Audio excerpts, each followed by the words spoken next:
afternoon, America and the far lands. My name is Justin from Some Void Media, and we're here with our very first game review. We have the new titular title released by Bethesda Studios, Dishonored 2. So let's dive right into this review, shall we?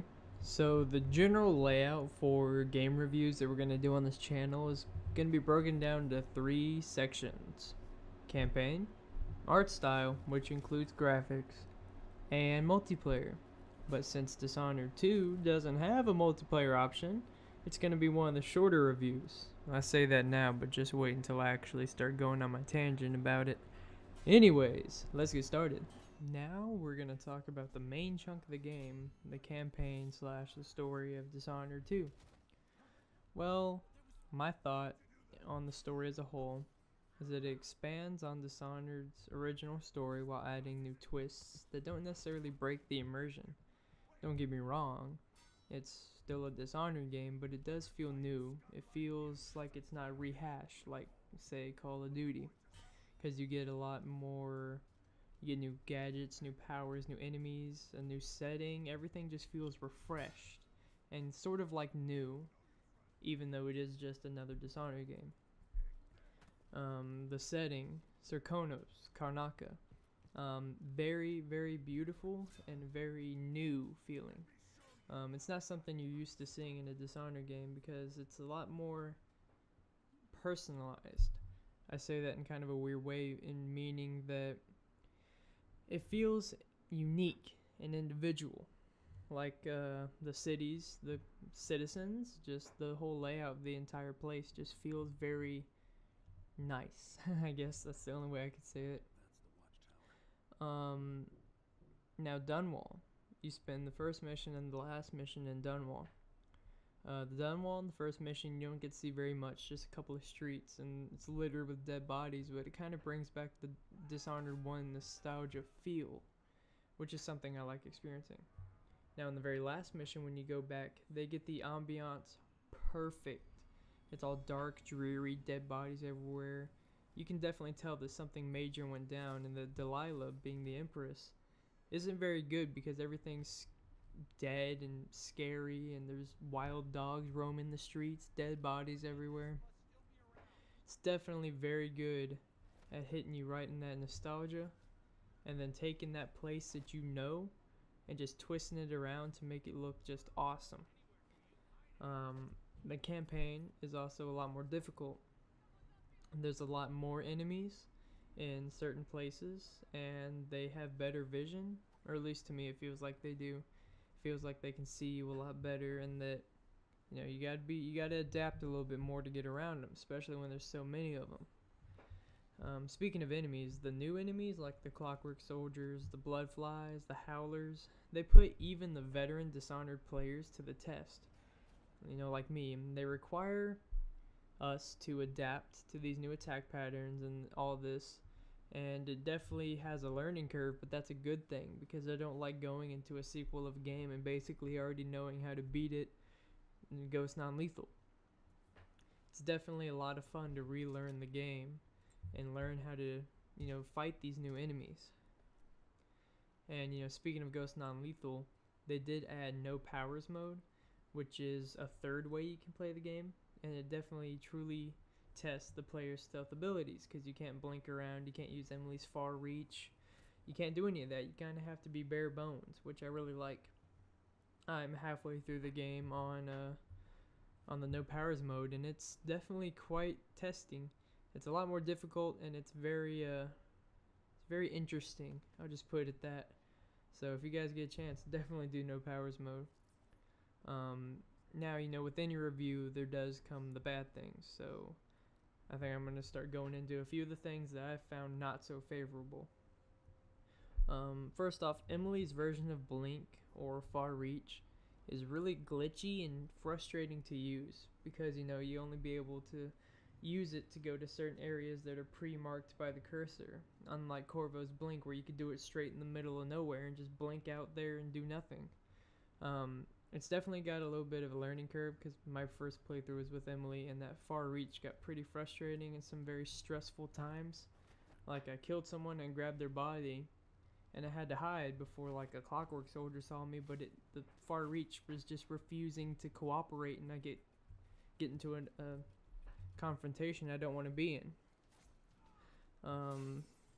In Dishonored 1, in the Bring More Witches DLC, you fought witches, as well as gangs, but we're talking about witches. I hated them. I hate fighting witches, just like I dislike fighting assassins. And witches are pretty prevalent in Dishonored 2, mainly on the mission with Brianna Ashworth, and then of course the last mission.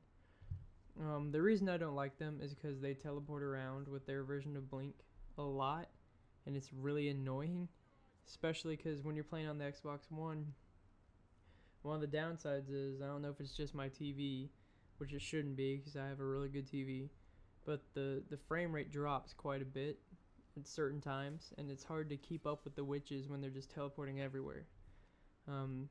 Generally the point of what I'm trying to say about the witches is that they suck, but they're vital to the campaign, so I'm not like saying just take out the witches and it'd be a better game, because that wouldn't make sense. And the last thing that I did notice, literally the last thing I noticed that I thought was a negative aspect about this game, was that it's got the same general story premise as the first game. And what I mean by that is, like, your royalty, coup slash, well actually it was a coup either way, coup slash, inside plan, you're Dishonored, you have to sneak around and take out key targets, you kill a figurehead, and then you kill the people who are behind it. Now, if that doesn't really make sense to you people, let me describe it another way. At the very end of the game, you take out Duke Luca Bell, and then you go after Delilah. Duke Luca Bell, figurehead. Delilah, true antagonist. Dishonored 1. You kill the Lord Regent, figurehead. Go after the loyalist afterwards who screw you over. Main antagonists. That's just the most prevalent example. There's a bunch of other examples that highlight the fact that it's kind of the same story premise as the first game, but on the bright side, the new settings and characters and the new storyline, the new plot, does refresh it a little bit so it doesn't quite feel like it's the same thing again. Anyways, that's all of the campaign review points I wanted to highlight in this review. We're going to move on to the art style next.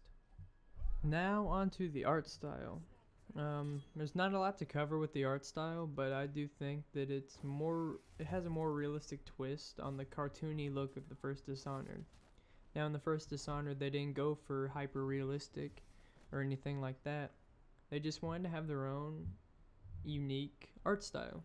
And with Dishonored 2, they put a more realistic twist. They put a lot more detail in, and it looks very good. That's what I gotta say, because the cartoony slash realistic mix really complements the game.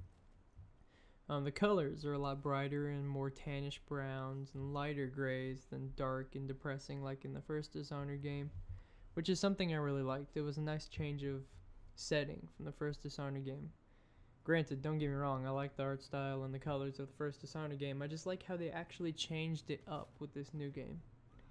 And one thing I would like to point out is the showing of more blood and wounds on the body, apart from dismemberment, makes the assassinations and everything feel a lot more intense.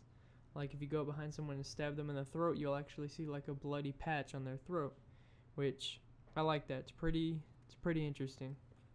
It really helps the immersion of the game.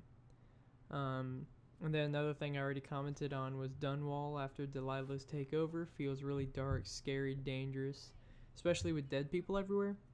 And that is just one thing that stuck out to me. I was really feeling a lot of suspense, should I say, when I was creeping around trying to find my way to Dunwall Tower. And that really, the ambiance of this game is just on point. It is perfect. I love it. The only downside to the art style, I would say, really, in my opinion, is that there's some places, and this might just be the Xbox One's hardware, but there's some places where it looks like Play-Doh. Mostly when you're loading a new area and you go in, it looks really Play-Doh-y, which, eventually If you go through the area a few times, it'll actually load properly.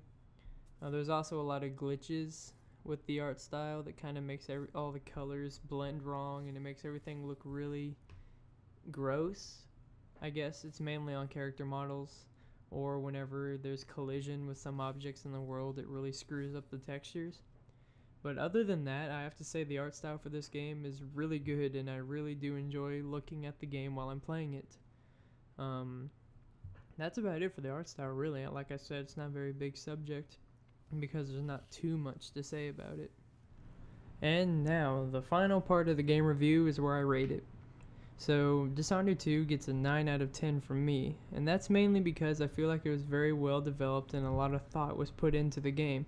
It wasn't rushed and, broken, kind of like every single annualized game franchise ever. Call of Duty. Anyways, I really think Bethesda and Arcane Studios did a really good job on this game. And like I said, 9 out of 10, I would definitely recommend you guys play it. But that pretty much sums up the review. I really do hope you guys enjoyed this video, and if you want to see more, don't forget to leave a like, comment, and subscribe. My name is Justin from Subvoid Media, and I will catch you guys in the next video. Catch you on the flip side, boy.